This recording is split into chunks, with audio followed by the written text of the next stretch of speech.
último bloque de esta clase.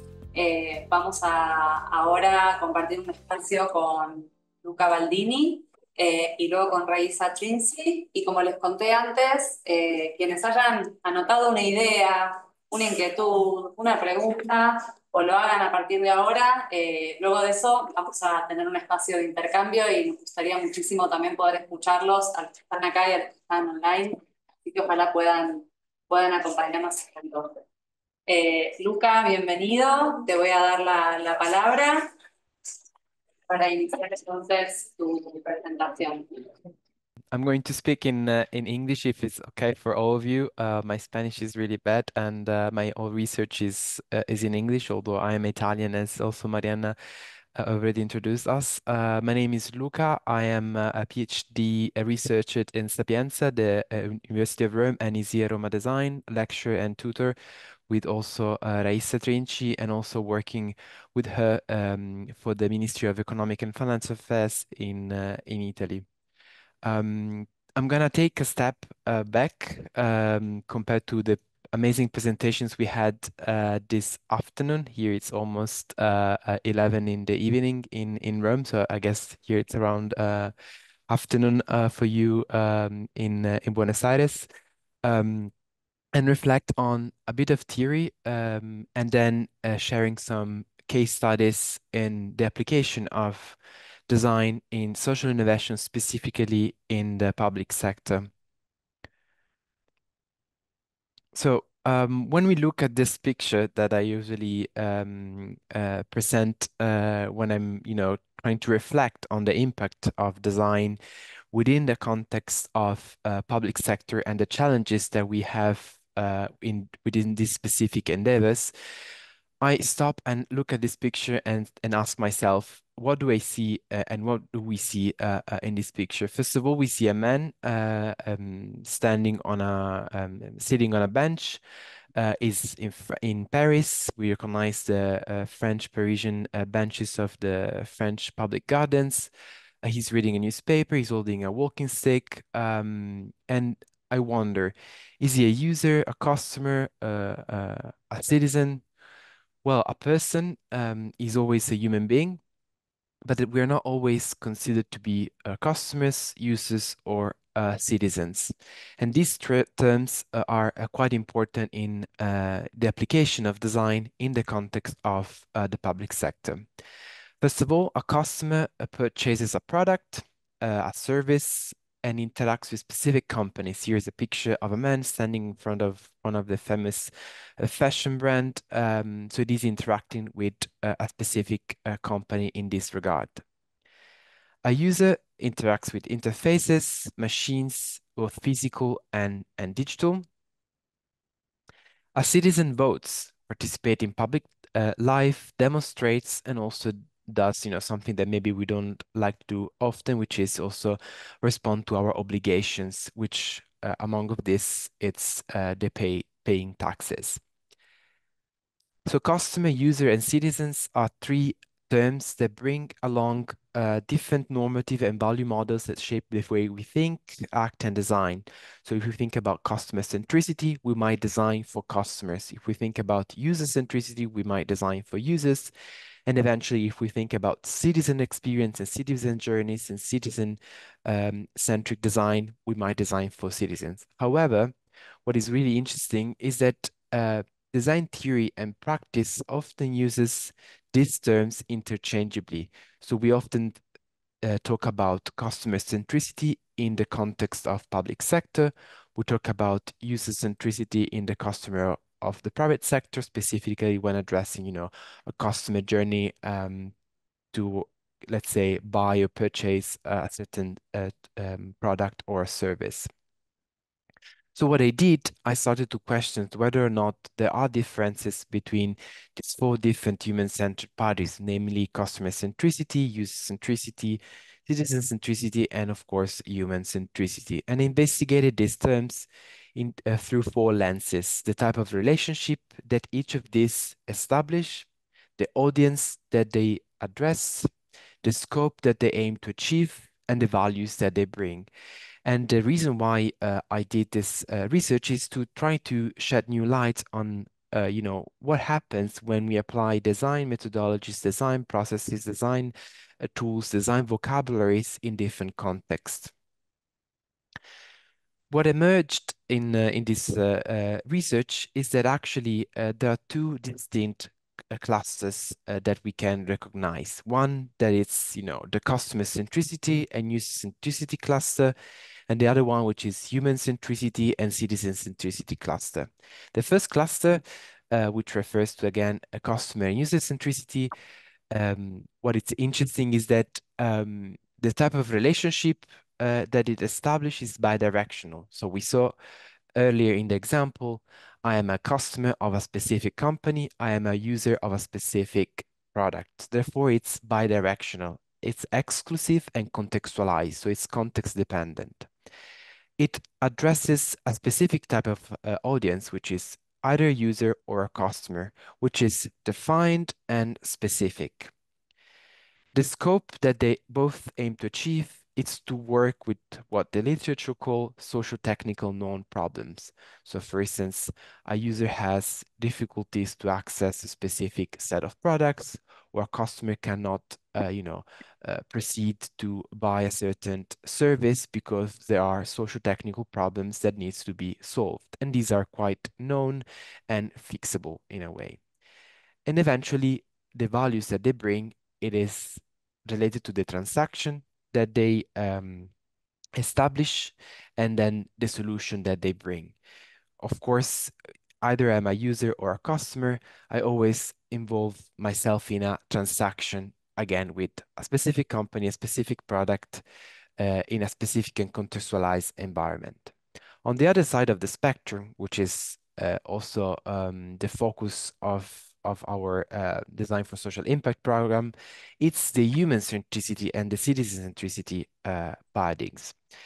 What they do, that they establish a relationship that we can call, according to literature, multidirectional, inclusive, and diversifies. We cater for many different type of audiences. We saw the examples both from the behavioral change that Mariana brought, and also the example of the city municipality of Buenos Aires, involving and engaging different audiences in the process. So it's, again, multidirectional, inclusive, and diversified. What it does, it addresses a specific type of audience, which is humans and as well as non-humans, as it acknowledges human rights. And this aspect is quite interesting because lately we trying to understand that often the solution to one of the biggest problems that we're facing, which is climate change, which is social injustice, etc., they're actually not solvable just by ourselves, but just by humans, but also including non-humans actors in the loop. What Stefano said at the beginning in the opening speech, it is actually quite important to go back and questions, are we the only one, in this complex endeavor, or should we also try to address non-human actors in the process? Third, the scope of human centricity and citizen centricity, it's complex and it deals what we know are wicked and unknown problems. Wicked and unknown problems, for the ones of you that are not familiar with the terms, are problems that are difficult to determine and that let's say the ramifications are difficult to assess, to trace back. So if we talk about, let's say, poverty, marginalization, digital divide, those are all problems that are not solvable by one solution, but there needs to be addressed by a systemic and sort of like integrated set of capabilities, knowledge, approaches, and solutions, which again, they kind of go on the opposite direction of, known social technical problems. And eventually, the type of value that they bring are human centricity and citizen centricity. We call it problem-driven and multimodal oriented. What we mean by this is that, let's say, when we start to face a problem which can be marginalization of certain communities, then we often end up sort of like questioning the initial problem and reframing the problem, and therefore kind of trying to investigate the problem deeper. We don't go and jump immediately into the solution mode. So these two classes are quite interesting because what it happens is that they bring distinct mental and value models. I call these two different classes, one context dependent, which is customer centricity and user centricity, and the other one it's right dependent, which is human centricity and citizen centricity. And I'm going to pause just for 1 minute on these two concepts. What Stefan also said at the early in the what I could understand from the Spanish, or at least I am on his line of thought. So I guess I picked the right concept is that we need to reframe and reimagine and totally revolutionize our way to approach social impact if we want to bring positive social impact through design. And therefore, kind of try to make the effort to shift from a context-dependent mindset, which is, this is the problem, here's the solution, to something more complex, which is, we are tackling human rights and human dignity and respect and inclusion and accessibility and so on and so forth. And therefore, need to kind of shift our approach and shift our mindset to embrace, the complexity that it's contained in this other type of endeavor.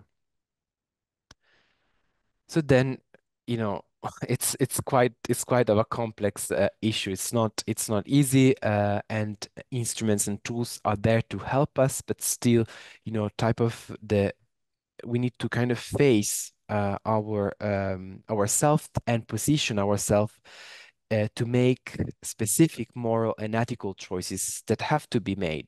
This is a quote from a famous mm, writer, researcher, designer Papanek in 1985, already posing the dilemma of, designers needs to make specific moral and ethical choices because what we design, it's actually happening and ending up in the world. This is a pictures of Rome. Before we discuss about the similarities, I've never been to Buenos Aires, but the similarities of two big cities, both being the capital, both being the center of the public administration and the public life and the public sector in general. Well, this is the center of Rome. It's one of the many wildfires that happened this summer. And this is because of the specific choices that we have made throughout the years that brought us here. Again, this is a picture of the capital of Ghana, Accra. This is a famous picture. Another one, it's from the e-waste that mainly European countries produce and then send to Ghana that buys them and therefore, get some money in return. E-waste was treated, and eventually it happened that they kind of reduced the e-waste present in Accra. But here now, another big problem, which is the amount of clothes and fabric that we produce and that end up in basically open air landfill in Accra. Third picture by Justin Hoffman. Maybe some of you know this super famous picture. He called this amazing photographer called this picture Sewage Surfer. It's a seahorse holding a stick to, clean your ears. Well, this is a picture that kind of illustrate how far we got in having a huge impact in our ecosystems and in the world that we live in and in our planet. The specific stick was designed, it is a product, and therefore we need to be aware that designers and design can both function as to kind of improve our life, but also to worsen our life and to worsen our planetary conditions. So how do we deal with this? How do we kind of tackle this enormous task that we have in front of us? Well, design for social innovation is one of the solutions, and we're going to talk about that more deeply in the course. Um, Specifically, my focus will be on design and policy, and how design can impact not only the design of services, of products or system, but also the design of new policies that then will be translated into services, intervention strategies to improve and make positive social output. First case study I want to share with you today, it's from Italy. It is it was carried out by the Transformation Office of the Italian government. What they did, which is really interesting, at the again policy level, they created two communities, Designers Italia and Developers Italia, and they both were a means to connect different public administration across the country to share best practices, learn from each other, and eventually they employ these two platforms, Designers Italia and Developers Italia, these two communities, to create a standard prototype to harmonize and have equally experience on the, let's say, experience of accessing municipal services in Italy. You need to picture more than 7,000 comuni, so like small little towns on the rural areas, close to sea, close to mountains, and all of them have different type of providing public services. And what they did in this specific context, they tried to harmonize and having one unique standard model for all. Second case study, it is about a European project carried out in Denmark specifically, and what they tried to tackle in this case was the digital divide um, as a consequence of increasing digitalization in public services. This is quite of an interesting take on the understanding of the impact of service design and design in general into the context of the public sector, because we are often on the urge to digitalize our services because digital is better, we reduce paper waste, we improve our processes. However, we often left behind many people that are not capable of accessing digital devices and are not able to navigate these. They have low internet connection and so on. So what they did, the Danish government, they decided to completely reimagine the role of public libraries, and they turned them into what they call civic agency in public e-service innovation. So public libraries became places where marginalized communities could gather, learn digital skills, but also while learning and being trained on digital skills, they gave feedback on new services. They started to co-create and think about improvements of existing public services. Third case study, it's related on the training and capability building of civil servants in UK, in United Kingdom. What they did, they tried to let's say turn and continuously upskill and reskill civil servants to face increasing complexity and being able to innovate through, let's say, theory of change, problem solving, behavioral change, speculative design, and so on and so forth. Fourth case study, which is quite interesting, and it's going to be a bit on the take on with Raissa's intervention. It relates on trying to understand and leverage design expertise in the imagination of new policy change and new policy proposals. This was a very large project implemented by the EU Policy Lab, which is a specific, let's say, innovation lab, which is part of the European Union's Joint Research Center, which is a research center specifically supporting policymakers and decision makers in the European Union. And the EU Policy Lab in 2019 engaged 6 different European design schools to integrate new methodologies and new tools such as speculative design, service design, and strategic design in the formulation of policy recommendation for EU governments.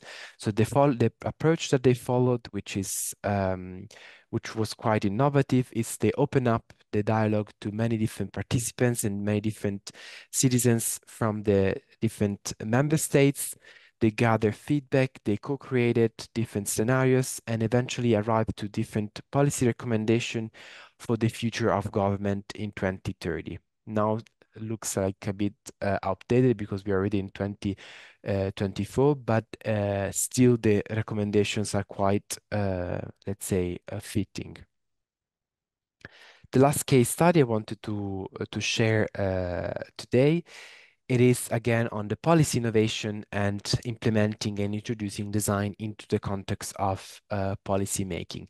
This was a project run by the Arena Gender Transition Arena in Finland, which is basically the intention to develop and rethink the 2030 objectives and goals of the Finnish government to reach the goal set by the United Nations, so the Sustainable Development Goal of 2030.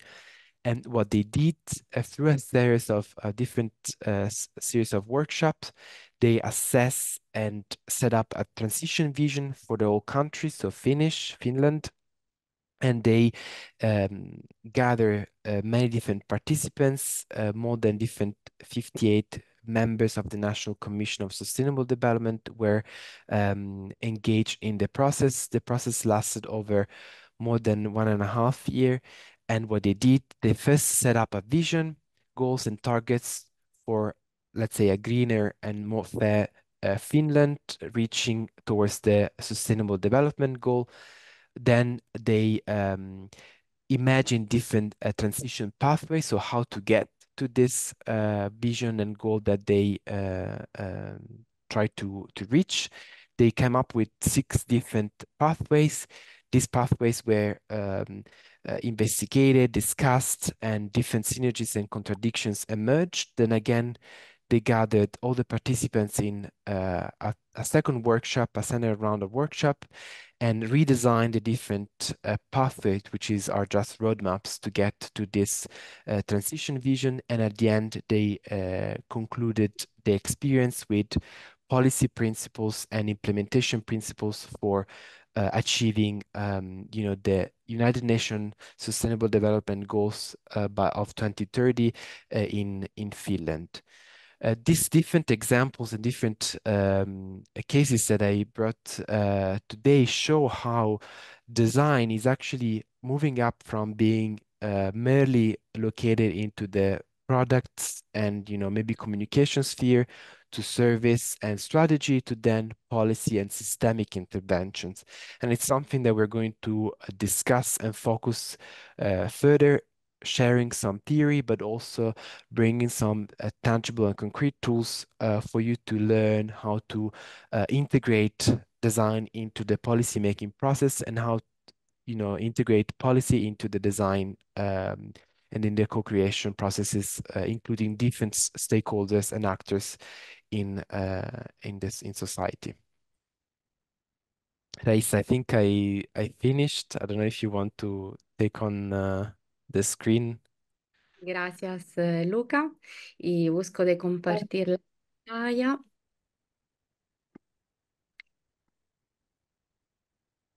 Luca, mi sa che devi chiudere tu così posso Vai. aprirla. Perfetto, grazie.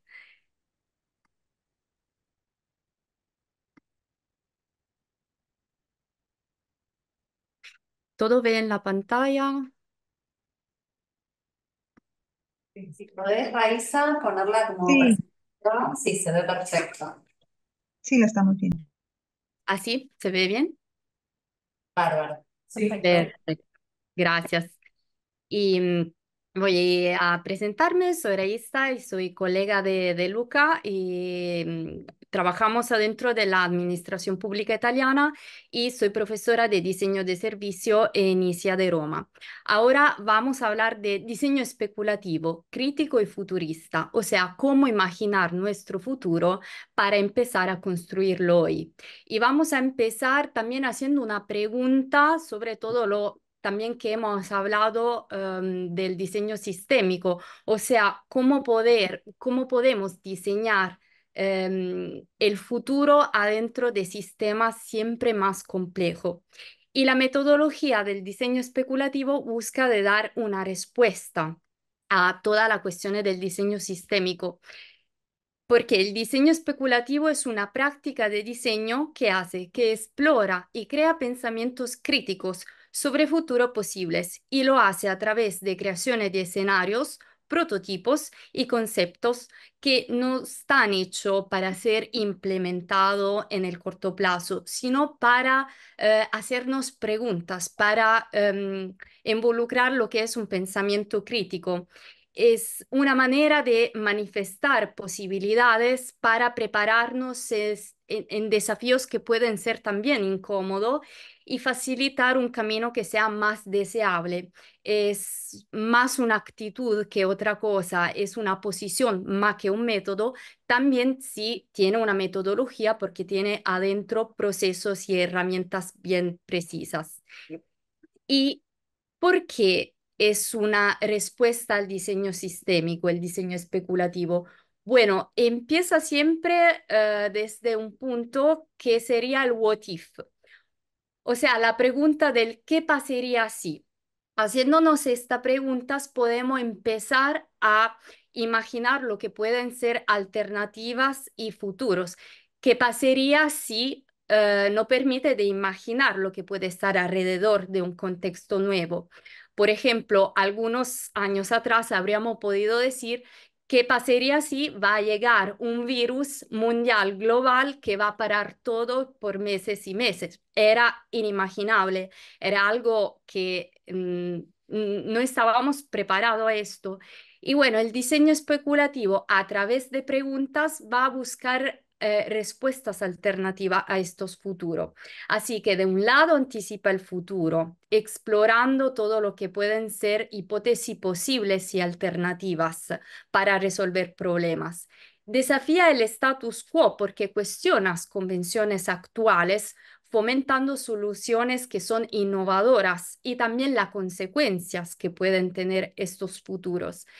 Y estimula el debate no solo entre expertos del sector, sino con todos, con los ciudadanos, con el público, a través de futuros tangibles y de estas consecuencias que nos permite también de pensar de forma sistémica, no solo de una forma de desarrollo de diseño de un servicio, sino también qué impacto tiene en el ambiente, en el sociocomportamental, en el sistema económico.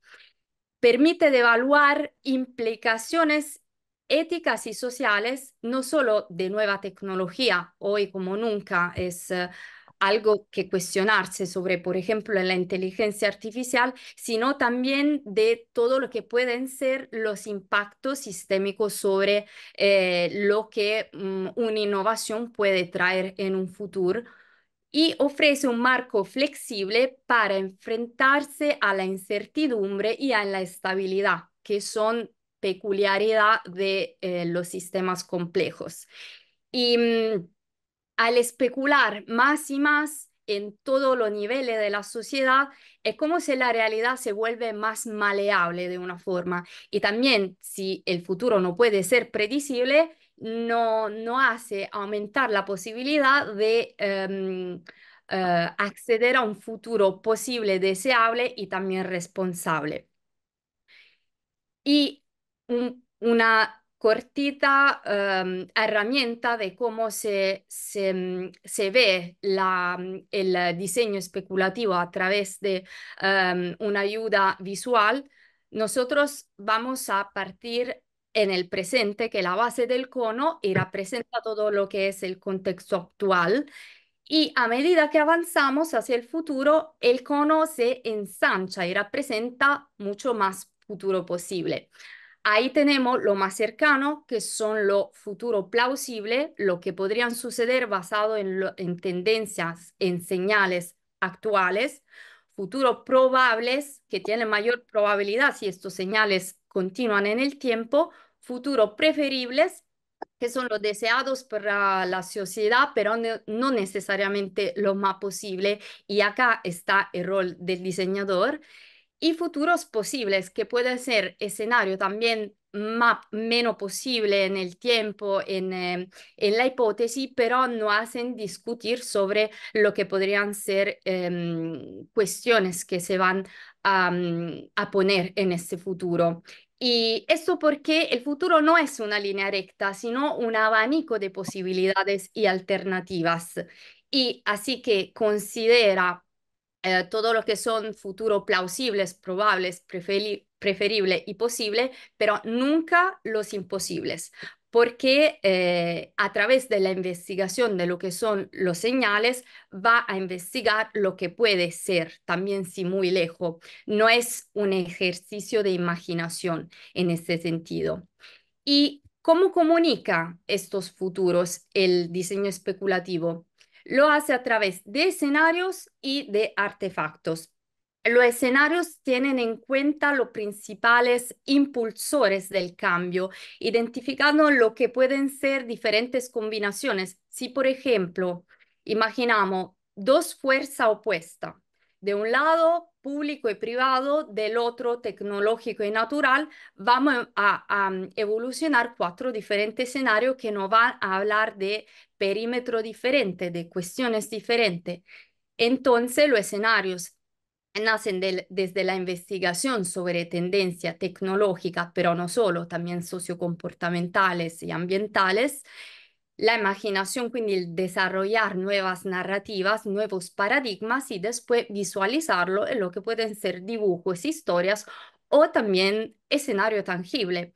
Se puede construir un hogar del futuro porque a través de este escenario yo puedo imaginar mirando quién sería yo en este hogar, qué está pasando. Y los artefactos son todas las cosas que son creadas para explicar lo que puede desarrollarse en este futuro.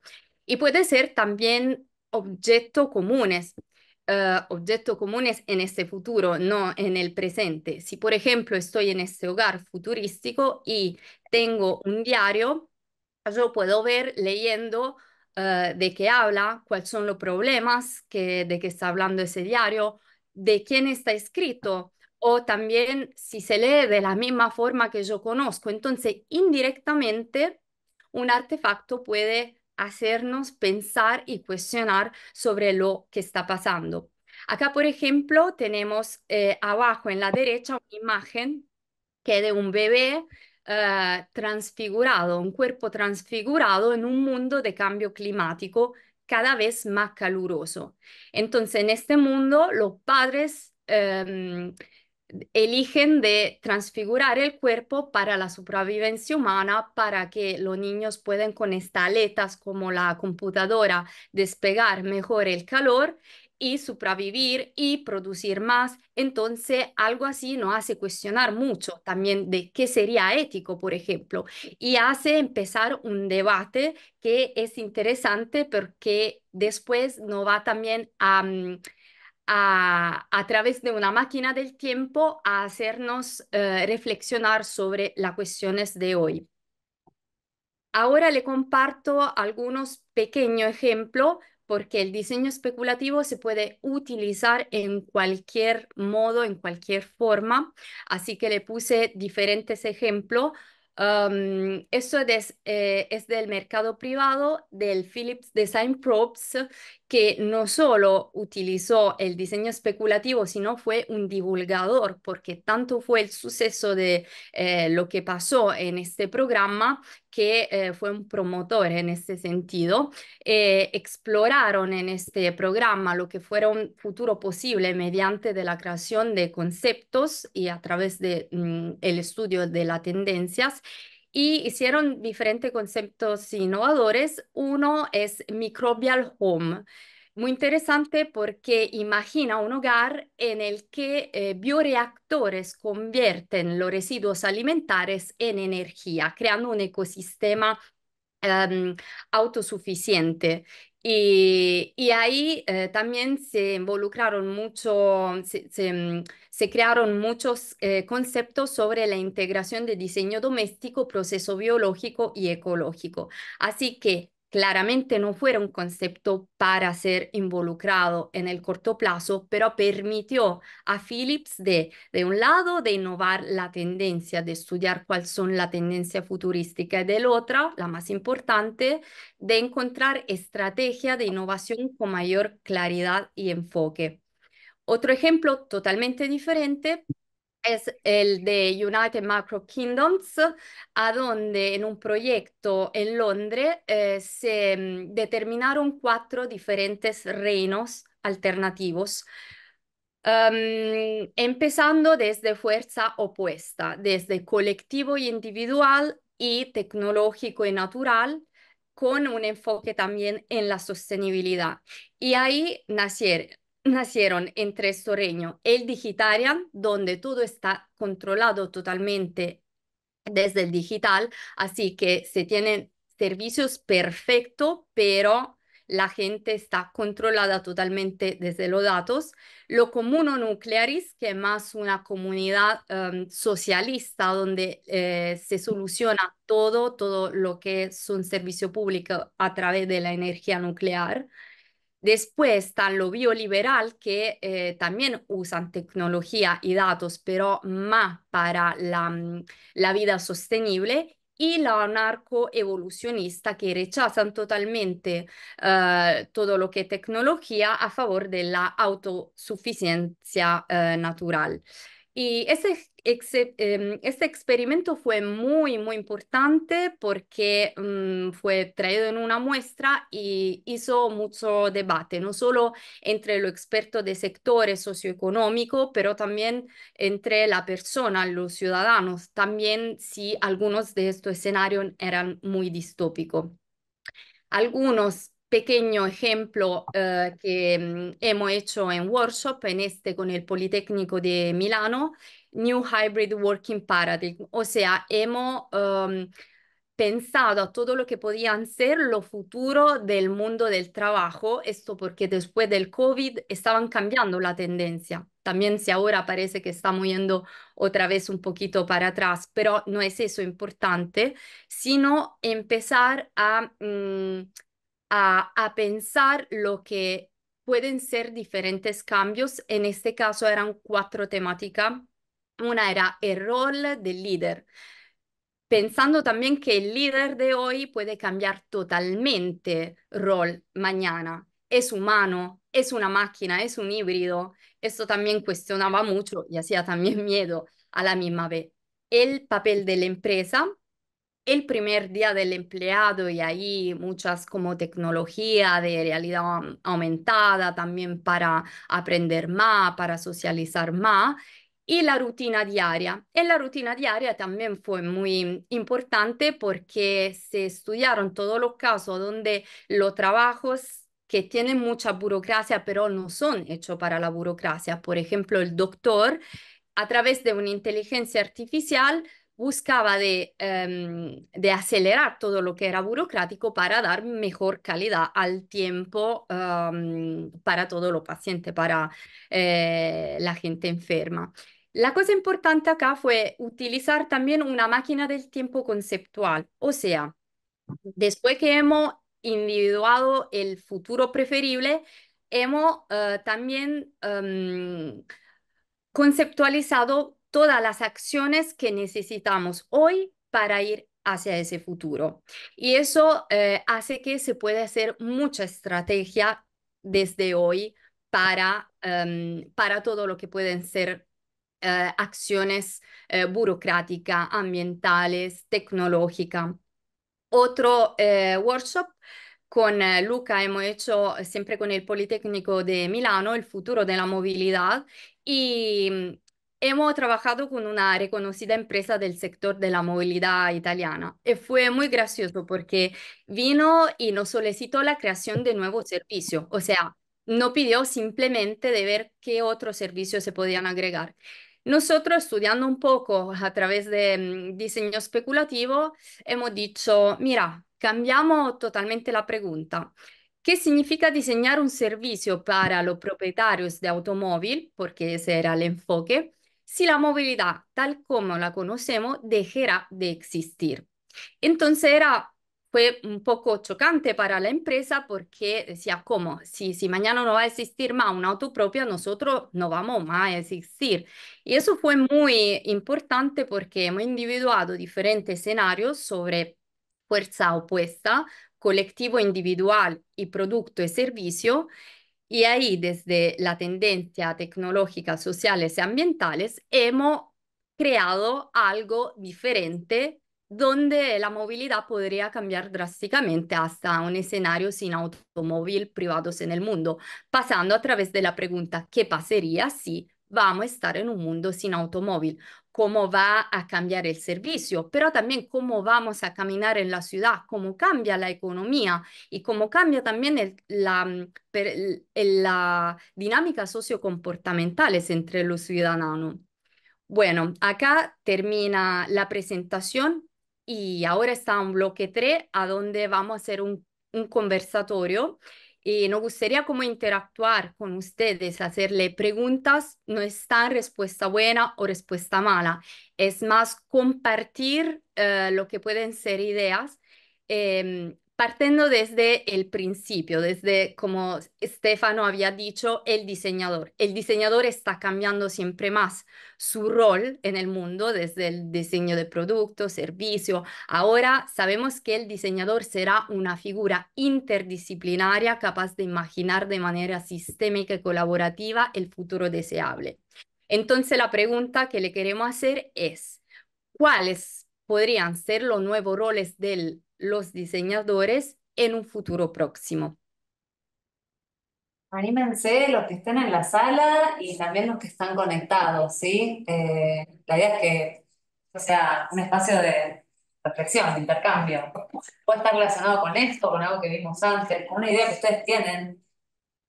Podemos Evítense hablar de los roles entendido así como hemos visto tantas cosas, roles que pueden ser sobre la política pública, sobre el crear nuevas actitudes sociocomportamentales, es un poco entender en este sistema tan complejo y que va a ser siempre más complejo para ustedes, cuál puede ser el rol del diseñador. ahí Débora tiene la mano levantada. Eh, ¿Qué tal? Buenas tardes. Buenas tardes a todos. Pienso más bien, en vez de decir un nuevo rol, ¿no? Quizás las actividades o los talentos o aquello que tiene que desarrollar esa persona que se ocupe de diseñar este próximo futuro, creo que es fundamental que esas personas tengan un espíritu colaborativo como en primera instancia, ¿no? Que sean personas que les guste o les fascine hacer sinergias, entendiendo de que no podemos saberlo todo y que necesitamos esto de ser interdisciplinarios, el trabajo en equipo como punto clave, y el tener esa capacidad de poder estar muy atento y aprender del otro para que eso sea absorbido y puesto, digamos, en una planificación o en una redacción donde se diseña un proyecto de cualquier tipo de característica, ¿no? De cualquier índole, pero creo que esas cosas son como claves para este rol de un diseñador que viene a traer una transformación en los territorios. Gracias, Débora. Muy interesante.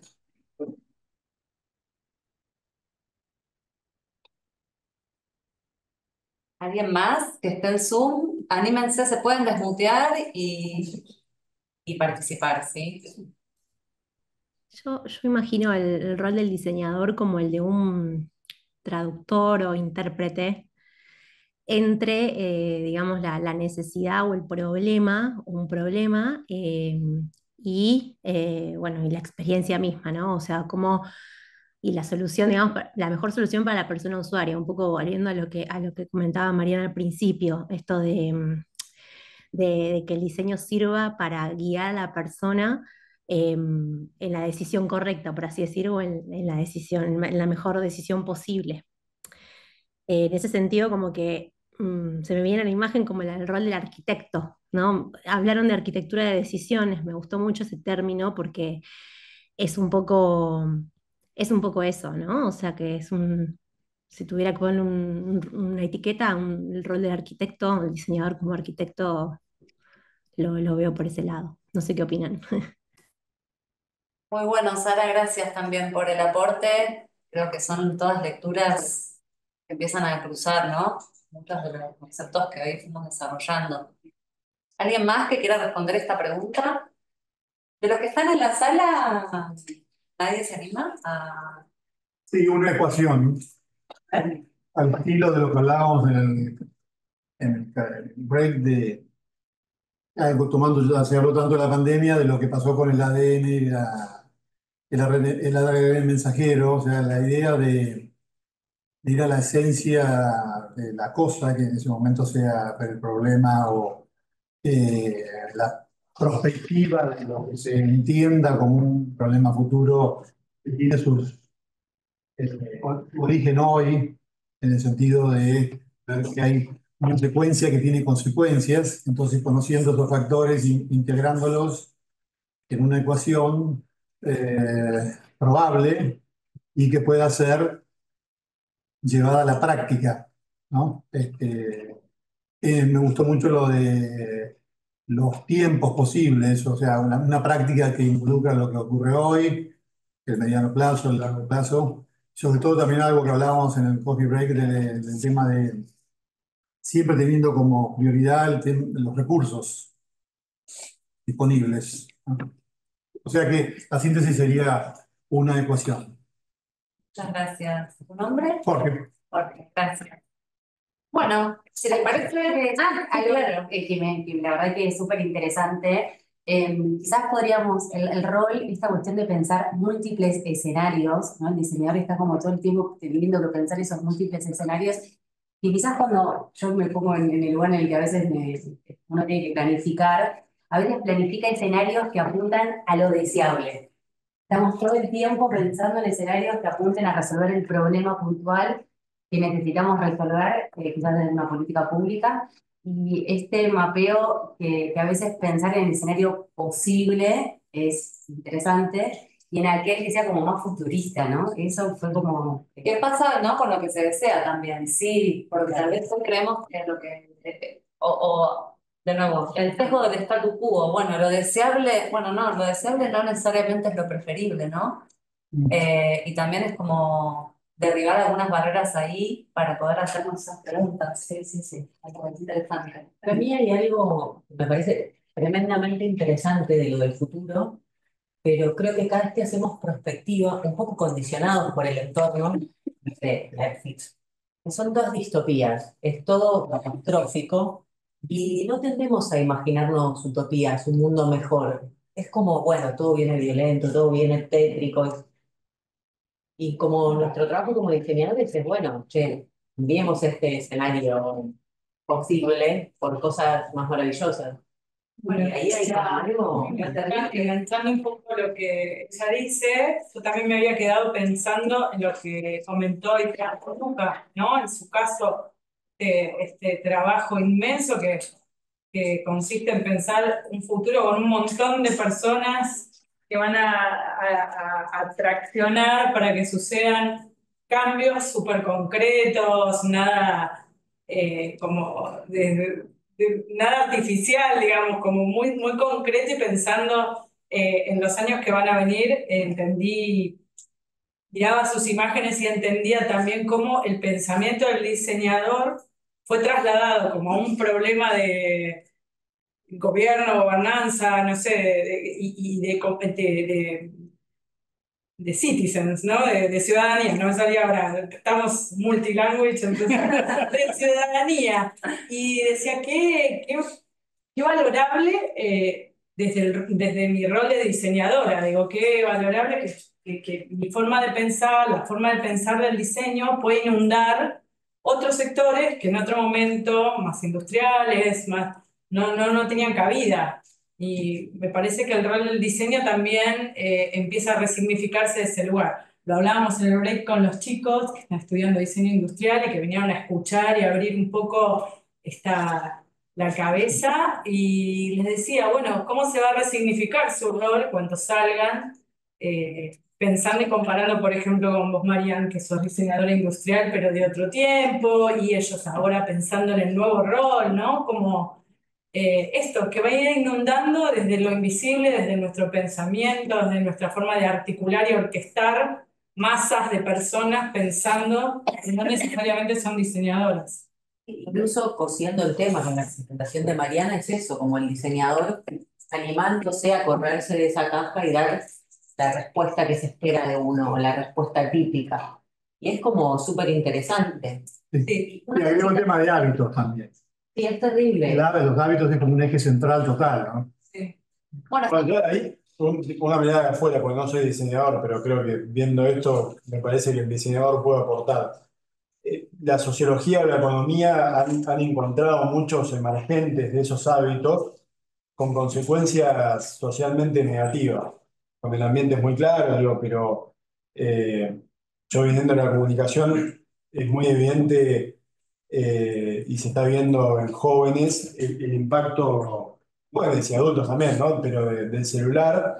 Ya hay jóvenes con problemas cervicales, ¿no? Entonces, yo me imagino, por ejemplo, también para la construcción de escenarios que muchas veces tienen que ver con tendencias y estas tendencias emergentes que se encuentran en las disciplinas de las ciencias sociales, de qué manera el diseñador puede pensar contra tendencias, ¿no? Es decir, de qué manera, por ejemplo, yo puedo pensar el diseño de un espacio público o de un restaurante para invitar a la interacción. No hay una cosa que a mí me pone mal que voy a comer con mi familia y miro alrededor y todo el mundo está en un lugar espectacular, con una comida espectacular, mirando el celular, ¿no? Y digo, ¿de qué manera un diseñador puede intervenir esos espacios o generar, pensar también en cuestiones que se exploran en el arte performativo, ¿no? Pero ¿cómo generas una interacción que se ha perdido por esas tendencias, ¿no? ¿Cómo generas esa contratendencia de mucha gente como nosotros que dice, el mundo va para este lugar, no me gusta y yo colaboro en que vaya a ese lugar que no me gusta, ¿no? bueno, creo que ahí la respuesta del diseñador es trabajando con ellos, con los economistas, con los sociólogos, y por eso de nuevo, ¿no? Este llamado a la interdisciplina y a los que no son diseñadores, que no sé cuántos son, los que hoy finalmente tenemos en la sala o están presentes de manera virtual, la mirada es esa, ¿sí? La mirada es la interdisciplina y que creo que cuando hablamos de esto, de los roles de yo te escuchaba Marcela, como los roles de la persona, ¿no? Un poco lo que también contaba Luca, la persona que también es consumidora, que es usuaria, que es ciudadana, pero es la persona, ¿sí? Y es la persona que está en esa línea o en esa secuencia o en esa ecuación o en esa tendencia, siguiendo al statu quo o ¿no? O conformando, si se quiere, aquellos grupos que, bueno, ya está el statu quo, dice que es para ahí, y bueno, va a haber que ir para ahí o no, ¿no es cierto? María, es cierto, voy a contar un problema más. Y si pensamos de proyectar con hueco, o sea, los diseñadores, todos los proyectos, como huecos, dejando huecos, ¿no? O creando verdor, la puerta de atrás. Porque cuando vamos a pensar al espacio público, el espacio público es un espacio donde sujetos se animan a jugar su libertad. Y ese es un desafío interesante para mí, porque el diseñador tiene la tarea del diseñador es proyectar todo, de la A a la Z. Pero si yo proyecto un espacio público, un servicio público, tengo que dejar la posibilidad del sujeto de jugarse su vida. Ese es un tema que hasta me espanta, porque claro, le pongo un ejemplo, o sea, proyectar un servicio de biblioteca pública no significa proyectar todo lo que se puede hacer. Sería interesante pensar, los servicios colaborativos de Ezio Mancini, ¿no? Empiezan con este ejemplo. ¿Qué pasa en un espacio donde el libro es una de las herramientas posibles de la conexión entre las personas? Y es una frontera más que tenemos claro. ¿Puedo decir algo? Por supuesto, que me parece interesante porque, claro, creo que uno, no soy diseñadora, pero que entreveo que lo que uno intenta hacer es como predecir un poco lo que va a suceder. Y en eso, claro, entra en juego pensar que quizás hay que actuar de una forma racional, cuando en realidad, claro, vemos a la raya que está más corta y todos, porque el resto elige esa, elegimos esa. Y eso quiere decir que se introduce otro factor que no es racional, que no es simplemente la verdad que tenemos enfrente, sino lo que el resto interpreta. Y ahí es interesante porque justamente está, tratame de encasillar en una caja y decir 2 más 2 es 4 y yo voy a intentar salir de ahí simplemente para revelarme porque no quiero ser predecible. Entonces me parece que dar un espacio para que cada uno actúe libremente, bueno, me parece interesante porque nos deja también en esos espacios ser nosotros, ¿no? Y ahí entra otra historia. Totalmente. Bueno, la verdad que un lujo este intercambio, tanta participación. Ahora, si les parece, pasamos a una pregunta más. Me gustaría que los que están virtual, que veo que están escribiendo en el chat, ¿sí? Los quiero invitar a que se desmuteen y a que también se animen a contestar algo de lo que se dice acá. Si no parece que estamos un poquito acá y un poco allá, anímense. Y bueno, la pregunta que sigue es, ¿para qué aplicarías o para qué aplicaríamos el diseño de las ciencias de comportamiento?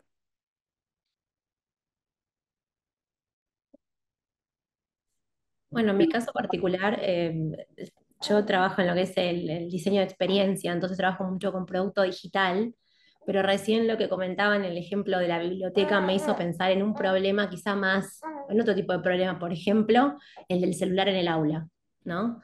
Y entonces es, bueno, ¿cómo pensar la experiencia educativa con el celular en el aula? Y cuando, o sea, no con el libro, por ejemplo, ¿no? O sea, entonces me quedé pensando en eso como que podrías aplicarlo a un montón de esos problemas, ¿no? Ese tipo de cosas. Nada, quería compartirlo porque me parecía un buen ejemplo. Jorge iba a decir algo de la educación también. Sí, sin duda, en todo lo que hace a educación desde el día, del previo al día cero, hasta toda la trayectoria de una persona y de una sociedad.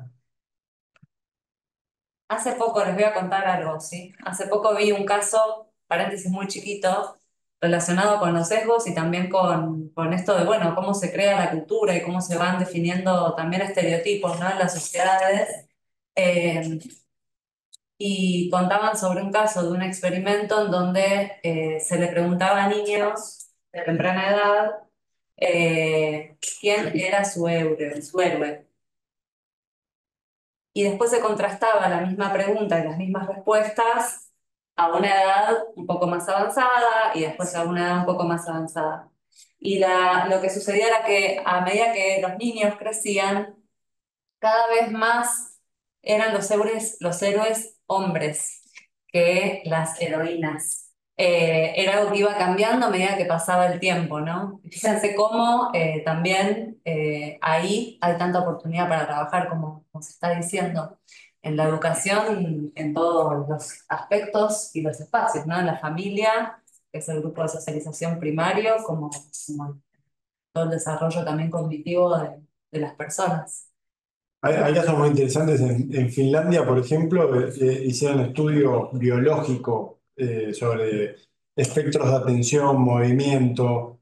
Entre otras cosas, descubrieron que hay cosas que habitualmente hacemos como tener clases de 90 minutos que son recontra subóptimas, estar sentado subóptimo, con celulares peor todavía, y entre otras cosas diseñaba muebles que permitían muy rápidamente para los chicos modificar posturas de sentado a parado, no sé cómo eran, pero muy prácticos, y hacían rotar las posiciones de los chicos, y con eso mejoraron enormemente la capacidad de atención.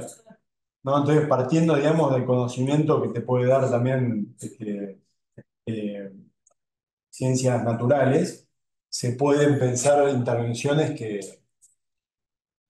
mejoran mucho la educación. Viendo eso y tomando interdisciplinariamente la idea de eh, medicina basada en evidencia, psicología basada en evidencia, podría decirse de diseño y comportamiento basado en evidencia, que llevaría a esto a que se investigue mucho más para tener mucho más datos y poder diseñar lo que se vaya a diseñar mejor desde el punto de vista de ese conocimiento, ¿no?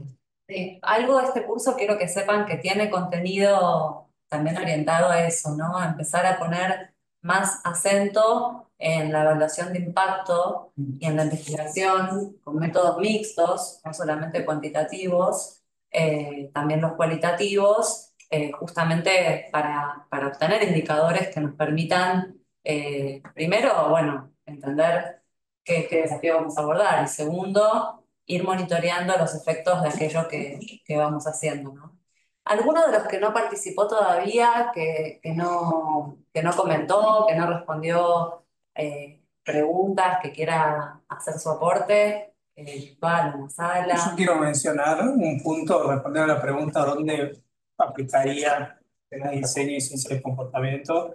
Yo creo que en todo el ámbito de lo que es innovación ambiental y climática hay un espacio enorme para aplicar diseño más que para los diseñadores. Y volviendo al punto de que muchas de las problemáticas que estamos enfrentando hoy también suceden de decisiones que se tomaron en momentos donde tal vez prácticas de diseño no estaban tan widespread como están hoy en día.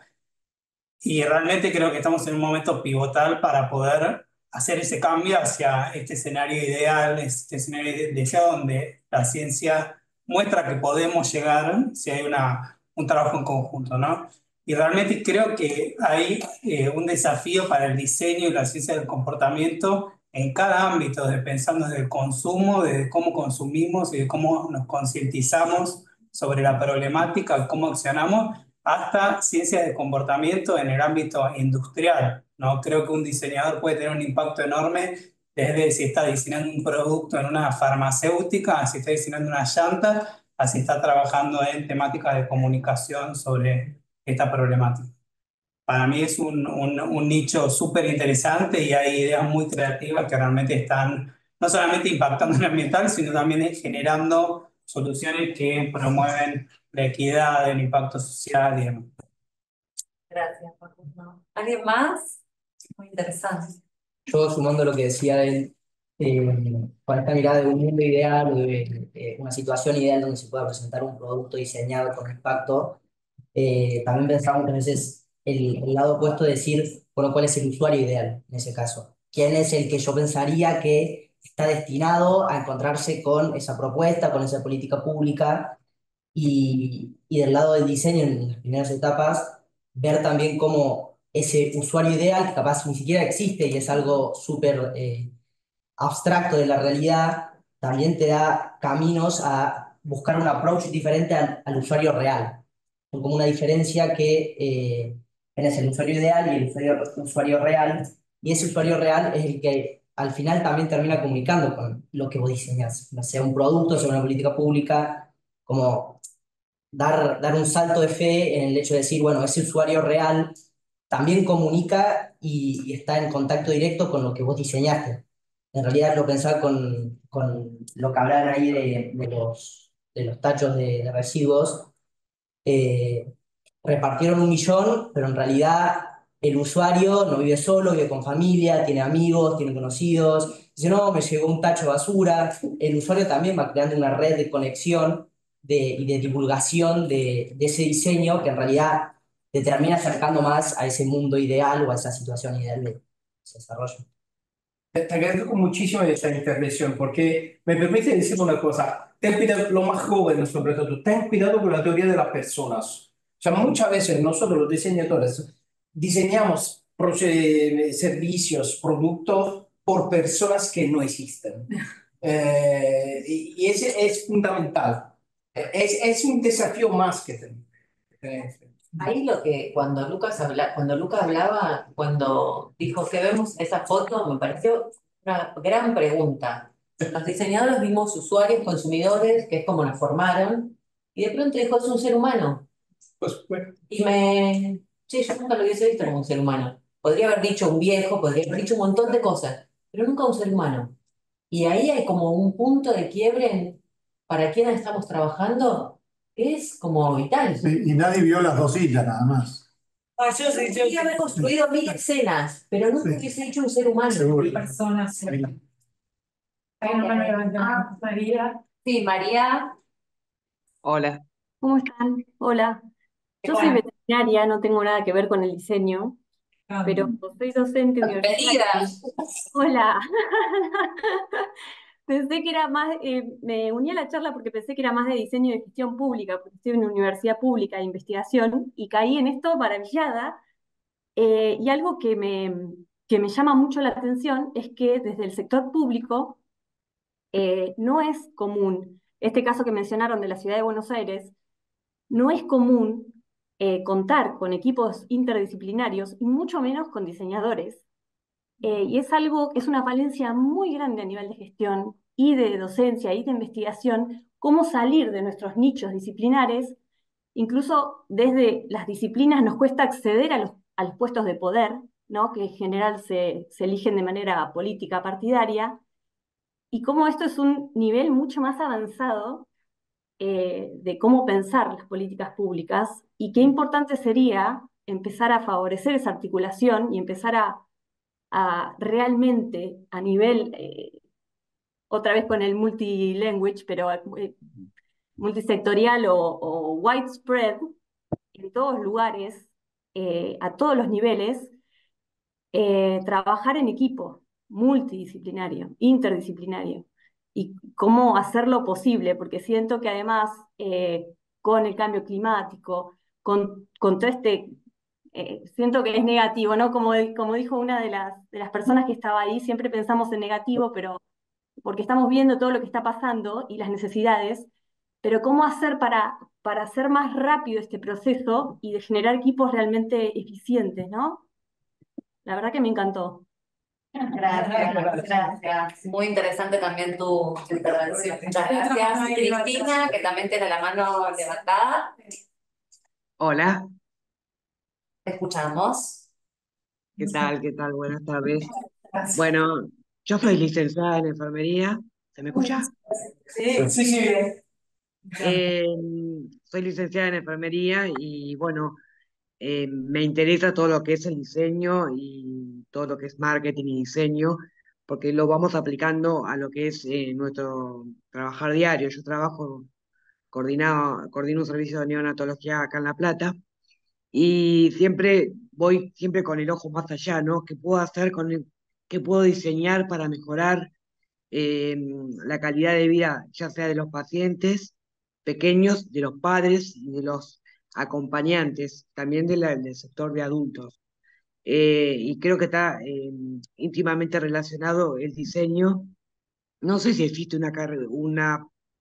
no conozco el diseño industrial bien, si existe una temática que esté abocada a lo que es el diseño en los hospitales o en las unidades de centros de salud, que se pueda aplicar, que se pueda amalgamar, ¿no? Este tema, porque es muy interesante diseñar. Yo vivo diseñando desde mi ignorancia como diseñadora. He diseñado a lo largo de mi carrera, ya pronto a jubilarme, muchas cosas para el servicio que se me han ocurrido en el momento, ¿no? Pero está bueno y estaría bueno que se pueda relacionar un poco el diseño también con los sectores públicos de salud, ¿no? Públicos y privados, obviamente, ¿no? Pero me interesa, por eso me interesó mucho escuchar esta charla. Gracias, Cristina. El área de la salud es un área sin dudas que tiene incontables, creo yo, oportunidades. Anécdota al pie, mi primer trabajo en la universidad fue sobre el servicio de salud, así que tengo ahí una parte importante de mi corazoncito puesto en ese tipo de cuestiones, así que, bueno, desde este programa ejecutivo específicamente en lo que refiere a lo que es diseño de servicios, más que nada, seguramente puede haber instrumentos y herramientas y bueno, conocimiento que Claro. pueden ser útil también a la disciplina. Estamos en hora y queremos ser también respetuosos con quienes tienen otros compromisos. Ya, digamos, estaría siendo momento de ir cerrando. Pero si les parece bien, si querés pasar la diapositiva, Raíza, por favor, a la última, la de la reunión informativa. Si les parece bien, lo que podemos hacer es en principio quedar comunicados, quedar en contacto, ¿sí? Que podamos, digamos, continuar este intercambio.